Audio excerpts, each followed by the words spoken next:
The Quartering had a story, Trump's shooter depraved search history revealed. They're learning more about the devices. All right, so let's go to the Quartering and get the coverage of what was the guy searching. Little ball chicka pow pow. Some shocking new details about the moron that tried to get famous, the moron that tried to send this country into chaos for the next 5 years.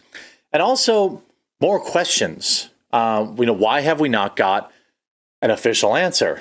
Well, they found a second cell phone. And on that second cell phone, there's some interesting stories, some interesting things that he had been searching for. Also some other politicians that he had pictures of, things of that nature. Yet we still don't have any kind of official narrative. We all know that Google could be, and his internet service provider, his cell phone provider, could be providing all the search engine history that anyone asks for. We know they can do this by IP. We know they can do this by device. Right now, we've seen nothing, yet we're supposed to believe that this guy that looks like his parents drank while he was in the womb managed to learn how to build up like a remote detonation device, became like a great marksman, was ignored by everybody else.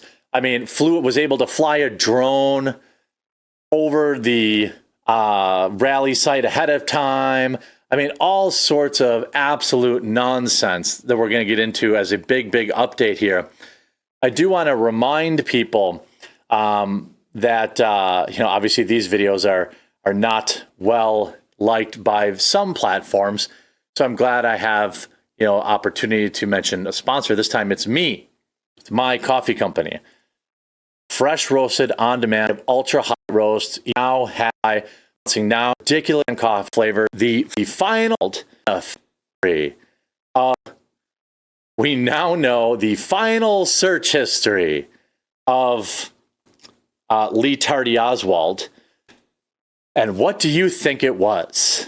Is there anybody that might want to fashion a guess at what Lee Tardy Oswald's final search was? Well, it was prawn. Because of course it was.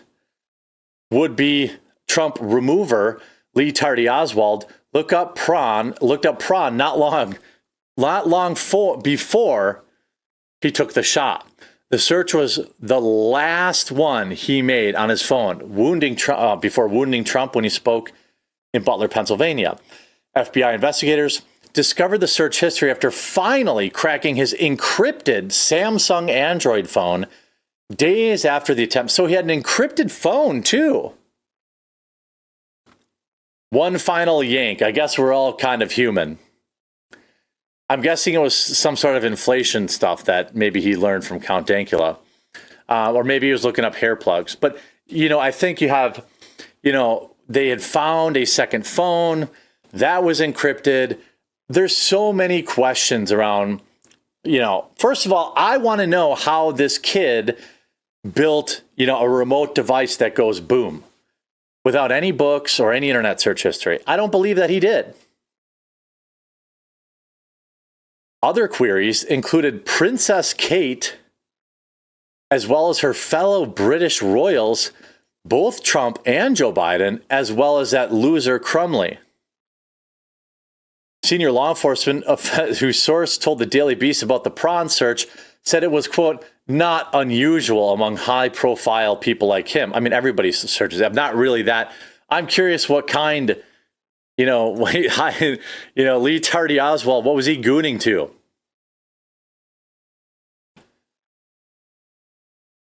Agents could not initially break into his phone and send it to OpTech division at FBI headquarters in Quantico, Virginia. Where the only other activity on his phone were texts from his parents asking where he was after he didn't come home from the range when they expected. Let me just tell you what happened here. Now, it's interesting that his parents would have the phone number to text to him, but there's not really any there's no data on the phone to really be recovered. It's interesting that he had something encrypted that the FBI had to like break into because the Secret Service director, she's been sending on encrypted channels, and there's a possibility of FBI informants, and they might give them tools like here's an encrypted phone so they don't get caught in what they're doing. These things have been done in the past.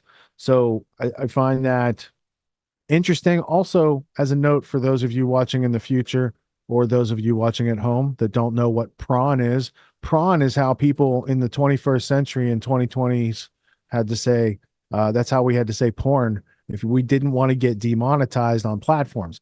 So, as you hear on a regular basis, Jeremy can't say shooter, he can't say porn. What was the other euphemism? Gooning. That means masturbation, I think, from my interpretation of it.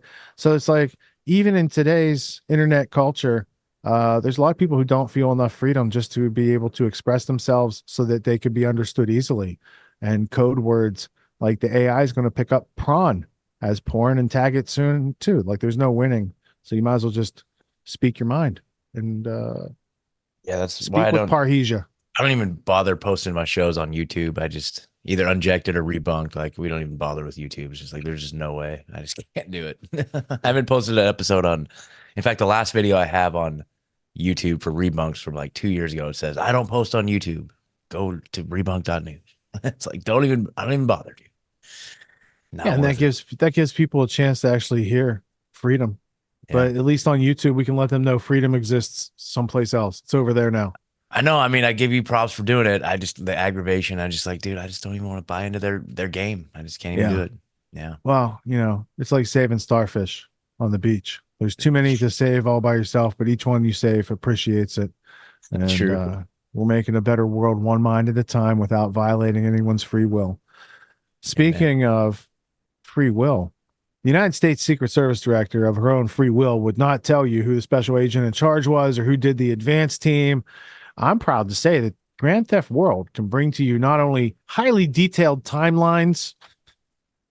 I mean, that surprise witness had a better idea of the timeline than the Secret Service director. You know what I'm saying? Like that says a lot. It says a lot. Yeah. Between that and the cell phone tracking, it's like, man, these citizen investigators, like, I mean, who's to say? Maybe they do. Maybe the FBI, Secret Service, people investigating have all this information. I'd be surprised if they didn't. But at the same time, it's like we seem to be doing a much better job than the agencies that are entrusted in doing it, which just seems to be the case across the board. That's why I've been so passionate throughout COVID to be so outspoken about the injections and everything, is just strictly because these agencies that were entrusted to educate the public about the possible dangers and alternative treatment options and all these things completely failed. So now it's up to me. I'm just some random dude. And so now, myself and so many of our colleagues and yourself included, we had to take it upon ourselves to educate and help save lives. It's just like, apparently we did have to think about it. We did have to think about it. There was a lot of thought involved. Just like COVID had a bunch of independent journalists who came to note because they were providing us with accurate, detailed information that we could use to make decisions in a timely manner. Similar has emerged through this whole Trump attempted assassination. There's been several people's videos like that surprise witness. I wasn't familiar with their work before. I bumped into it. I like how they think things through and look things up. Twice a year, I teach a course called Autonomy. It's a 12-week course. It teaches leadership, entrepreneur skills, executive skills, all these types of things that I saw were taken out of our education system in order to make the schooling or indoctrination system that we've all probably went through. And it has served us well enough to be interchangeable cogs in the machine of the globalists. But if we want a homestead, if we want write our own ticket, work from home job, work from anywhere type of situation, they're not exactly handing those out at the end of college. They give you a piece of paper and they're like, good luck. So reality is dropping us off here, but the demands of reality are up here. So I created Autonomy to help people close that gap for themselves so they can level up their skills to the demands of the situations that life is putting in front of us presently. Life's demands of intellect and understanding precision and complexity are ever increasing. The schooling didn't prepare us for it. The media is not going to do anything but reinforce what schooling prepared us for. And so we're going to have to take a leadership position and take steps off the beaten path to kind of blaze our own trail in life.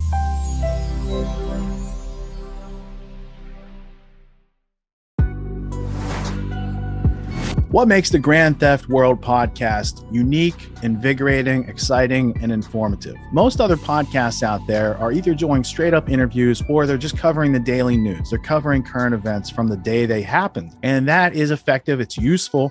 It's a great starting point. And then sometimes these current events change during the week past the first story. So we like to give it a little time. You have to wait till some of the dust settles on these stories in order to give them accurate coverage. And the other thing that's really missing in the media landscape is covering the articles that are coming out every day. That's great. That's necessary. But who's bringing in contextual history so that you can understand what has been going on for decades and decades to lead up to the machinations and actions that we see unfolding today? So what we do here on the podcast is we cover current events. Many of these things are censored, but we wait about a week. As a forensic historian, I focused mainly through my career on the history of globalism and collectivism and things that they call maybe the New World Order.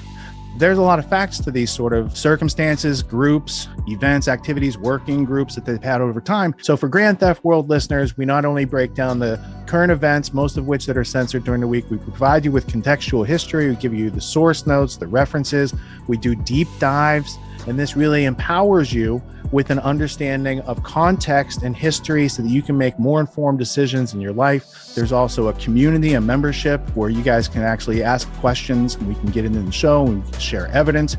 And there's a town hall weekly for Grand Theft World for those who listen to it and are interested in covering the stories that we don't get to during a 6-hour show.